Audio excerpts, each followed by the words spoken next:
Muito bem, amigos, vamos encerrar esse estudo maravilhoso do estudo número 7, falando sobre o cuidado com os pequeninos. Jesus disse que quando ele voltasse, segunda vez, ele iria separar as pessoas dos que cuidavam dos pequeninos e daqueles que não cuidavam.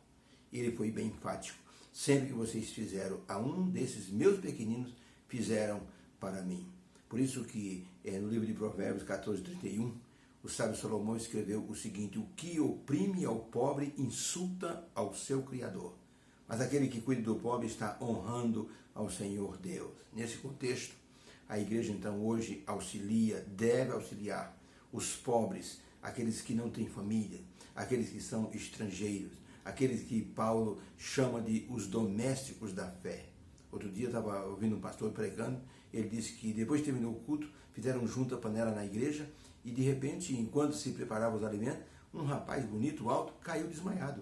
Um médico da igreja colocou o moço deitado lá, examinou o moço e disse: esse moço está com fome. Ele disse: pastor, faz 2 dias e meio que eu não como. Dentro da igreja, uma pessoa padecendo uma necessidade dessa. Foi uma coisa de espantar. E uma igreja rica.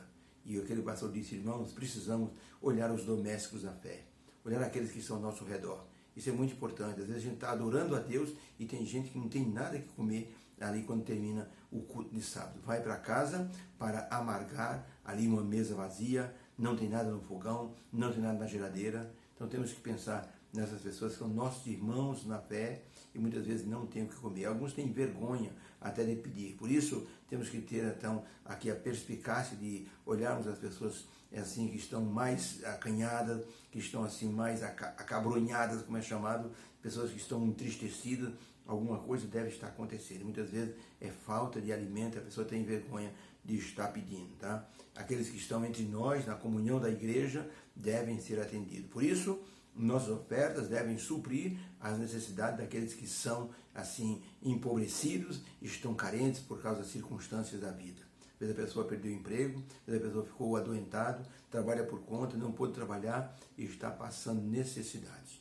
Por isso, é importante deixarmos de lado o preconceito e cuidarmos das pessoas. Ellen White, ela escreveu o seguinte, está em Meditações Matinais, de 1968, na página 303. É um escrito que está no livro Beneficência Social, na página 187, mas foi transcrito para a Meditação Matinal de 1968. Está escrito o seguinte: fez o Senhor a proclamação do Evangelho depender da consagrada aptidão e das dádivas e ofertas voluntárias do seu povo. O Evangelho é dependente das nossas dádivas e dos nossos dízimos. E ordenou o Senhor, ele também, que cuidassem dos pobres como representantes seus. O dízimo, o Senhor reivindica como lhe pertencendo para ser dedicado unicamente à pregação do Evangelho. E além disso, ele nos pede que nossas dádivas e ofertas sejam para suprir as necessidades dos pobres. Se sua igreja tem adra, pode ser que esteja faltando lá alimentos para o atendimento de uma pessoa que chegue com uma emergência, ou uma pessoa da igreja que está passando necessidade. Por isso, esse espírito desprendido de ajudar as pessoas carentes tem que existir no cristão. Se não existir, tem alguma coisa errada. No livro de Tiago diz que a religião pura e sem mácula diante do Senhor é atender os pobres e os necessitados, os órfãos e as viúvas nas suas necessidades. Sem isso, a religião não é prática, é teórica. Por isso, é um dos grandes homens assim da Inglaterra, o general Gordon, ele recebeu do rei da Inglaterra assim uma medalha. O rei queria dar a ele presentes e dinheiro, ele disse: não, por favor, eu sou um militar, eu cumpro o meu dever, eu defendi a minha pátria. E o rei disse: mas me permita fazer alguma coisa pelo senhor? Ele disse: então, que o senhor me dê uma medalha. O rei mandou fazer uma medalha de ouro, colocou o nome dele, colocou a data ou as datas em que ele enfrentou os inimigos e foi vencedor. Essa era a medalha que tinha um valor sentimental muito grande para o general Gordon. Mas um dia, na cidade de Manchester, houve ali uma crise de fome, situações que ocorreram, pestilências, febre, epidemia, e aquela cidade, muita gente morrendo de fome. Sabe o que o general fez? Mandou a medalha para lá, mandou leiloar a moeda, a medalha, e com o dinheiro daquela medalha, ele pediu que comprasse alimento para os pobres. Ele escreveu no diário dele, naquele dia: a única coisa que eu tinha mais preciosa na minha vida, dei ao meu Salvador para cuidar dos pequeninos.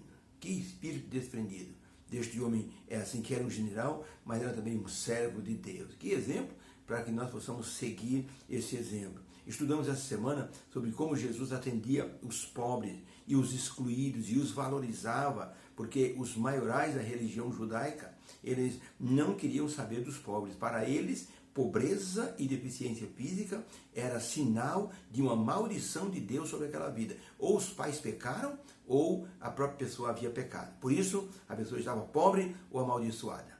Jesus disse: não, não é assim. Nem esse homem pecou, nem os seus pais. Mas é para que nós pudéssemos assim ver a glória de Deus, é que Deus permitiu que essas pessoas tivessem essas deficiências. E Cristo curou muitas pessoas e ensinou que devemos ter cuidado para com os pobres. Por isso, Jesus Cristo nos instruiu a fazermos provisão para os pobres. Ele havia dito para Moisés, o próprio Jesus disse a Moisés: fala ao povo, o meu povo vai entrar na terra prometida, esse meu povo tem que fazer provisão para os pobres. Quando eles terminarem a colheita, não devem sair buscando o que caiu no chão. É para os pobres, é para os estrangeiros. Quando chegar nos cantos assim do campo, não ceifem os cantos, deixe para os pobres colher aquilo lá.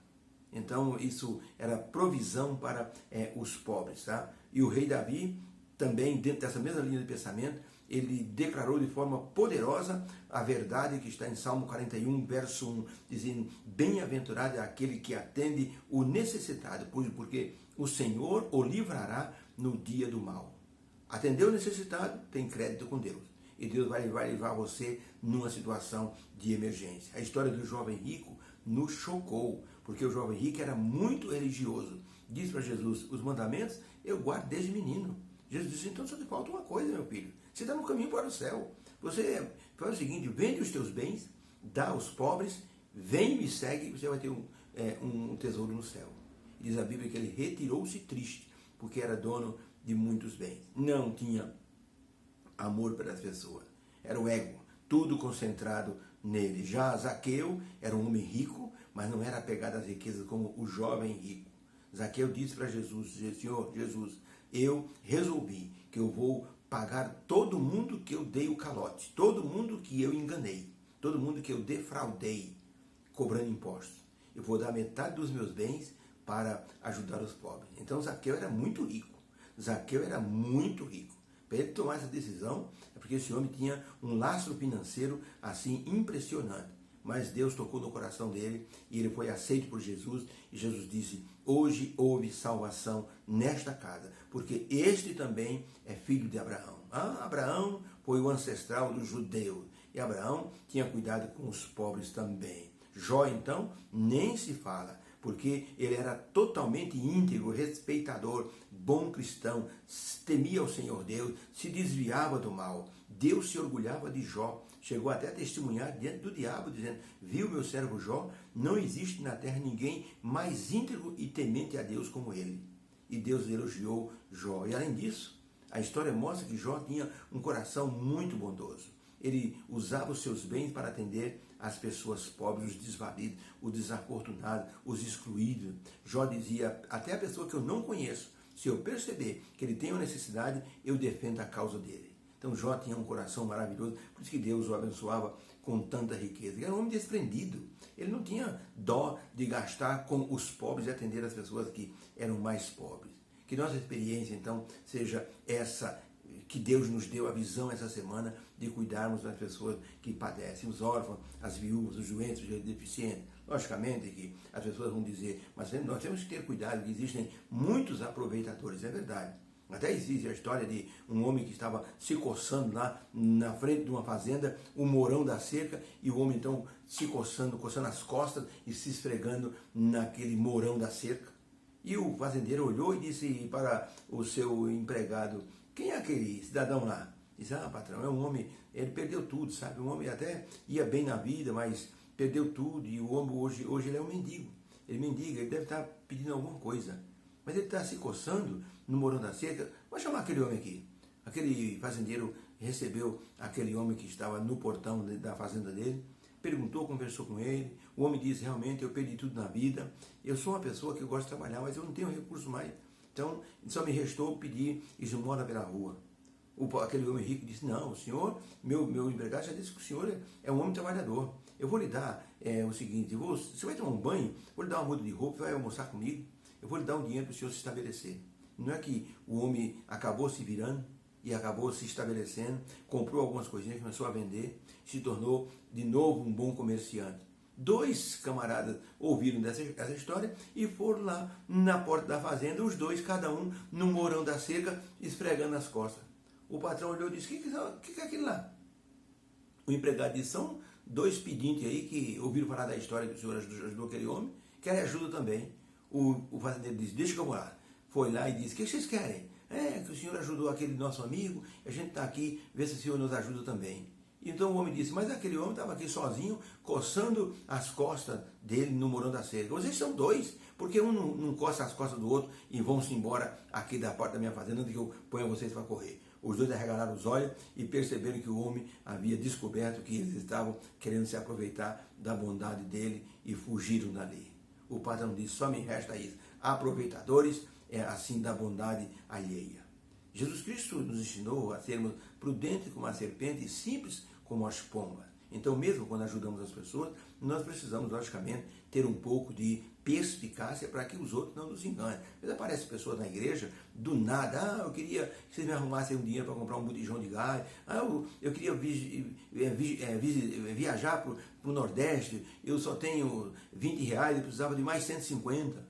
Então, eu me lembro que estava na igreja uma vez, chegou um camarada lá: eu preciso de dinheiro para visitar minha família, minha mãe está morrendo, mora lá no Ceará, eu precisava comprar uma passagem. Quanto é a passagem? É 350 reais. O senhor tem quanto? Eu só tenho 10 reais, preciso de mais 340. Você não pode fazer uma coleta na igreja aqui? Eu falei: não, vou fazer melhor. Olha, eu tenho dinheiro no bolso, eu vou levar o senhor até a rodoviária, eu compro passagem para o senhor dentro do ônibus.